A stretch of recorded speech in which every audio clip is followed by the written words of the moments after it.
Our next speaker is going to be Thaddeus McCotter, and he is elected to use 5 minutes of his time to have SE Cup introduce him. I do also want to announce that the ballots are going to close by 3:15, so you will have about 15 minutes after the speech to cast your ballots, but please do so by 3:15. Also, an announcement is that we found a necklace with an elephant on it. If anyone knows who that is, come see me. But next up speaker is SE Cup. Please give her a warm New Hampshire welcome.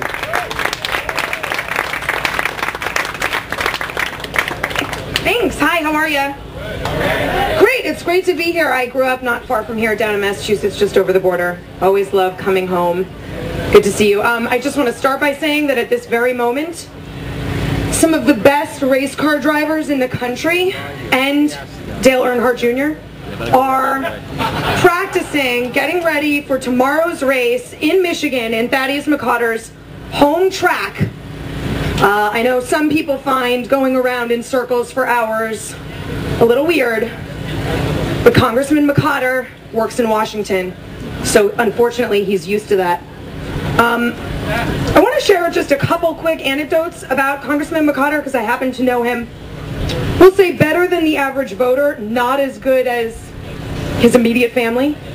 And I'm sick of hearing people tell me that they don't know who he is. That didn't stop anyone from voting for Obama. So let's not use that as an excuse anymore. And now, after I share a couple of these stories, you won't be able to say, who's that guy? One, Thad went to the Conservative Principals Conference in Des Moines earlier this year. He told the crowd that he drove the 17-hour round-trip drive from Detroit alone because, quote, if you spent 8.5 hours in a car with me, it would violate the Geneva Convention. True story. Earlier that day, he sat outside the ballroom at a table with his books, Seize Freedom, with a sign that read, unsigned, $20, signed, $15, no haggling. Story number 2. His Twitter bio reads, U.S. Rep for Michigan's 11th District, Financial Services Committee member, U.S. Rep Colin Peterson's erstwhile guitar player, and ugly sweater maven. Story number 3, President George W. Bush calls him that rock and roll dude because he's in a band. It's called the Second Amendments. Get on board. So he's literally the anti-Obama. Let me explain to you why. While Obama was getting his bona fides at Columbia and Harvard Law School, McCotter was toiling away in total obscurity at the infrequently cited University of Detroit. Ever heard of it? No? Okay. While Obama was teaching constitutional law at the University of Chicago, McCotter was practicing law in Southeast Michigan. While Obama was writing his memoirs, McCotter was rewriting the Wayne County Charter to ensure that any new taxes would win the approval of 60% of voters. Obama may have charisma, but let me tell you, charisma is currently in Martha's Vineyard, presiding over 9% unemployment, 3 wars, and a rising debt and deficit that resulted in the first credit downgrade in the history of this country. We are done with charisma, luckily for Congressman McCotter. What we want is substance. We need real ideas, real solutions to the very real problems that we're all dealing with right now. We need real leadership. And if you're here in New Hampshire, I hope that means that you believe that Congressman McCotter could be that leader. I am proud to introduce, honored to introduce my friend, Congressman Thaddeus McCotter.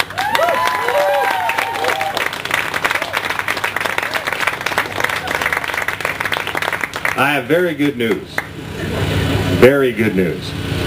I am your last speaker. And I bring you more good news. I will be very brief. As we all know, this is a very important election. We all understand it's a very important time in the life of the country. But I, for one, do not subscribe to the concept of apocalyptic conservatism. I still believe that the ultimate strength and salvation of the United States remains her free people. It remains you. And what we have to do is make sure that in the 21st century, to affirm and continue the greatness of America that was bequeathed to us and which we will bequeath to our children, we have to take the power away from a highly centralized, bureaucratized, imploding welfare state, from those bureaucrats, and put it back in your hands. If you think about it, in every aspect of your life, this is occurring already. We live in what is called a communications revolution. We live in the age of globalization. When you go online at home, you are no longer bound to get your news from 3 major networks. You can seek information from any source you wish in the stroke of a key. In a BlackBerry in the palm of your hand, you can order a good or service around the world in seconds. You live in what is a consumer-driven economy, a democratized marketplace that every day is leading you closer and closer to extents undreamt of liberty and self-government. The only entity that is not responding to this change within how people live is the federal government. And the attempts of the Obama administration, the attempts of the Democratic Party through the stimulus, through higher taxes that they're calling for, through greater spending that they're calling for, is to prop up the welfare state, which is non-sustainable. And I would argue, in fact, threatens the very social safety net, which so many of us support for those who cannot help themselves. The implosion of the welfare state and the massive deficits and debts which are incurred are a drag on our economy. But what is very important to remember as well, as some of our speakers have touched on, is we are living in a period of a great deflation. We are seeing the greatest contraction of credit since the Great Depression.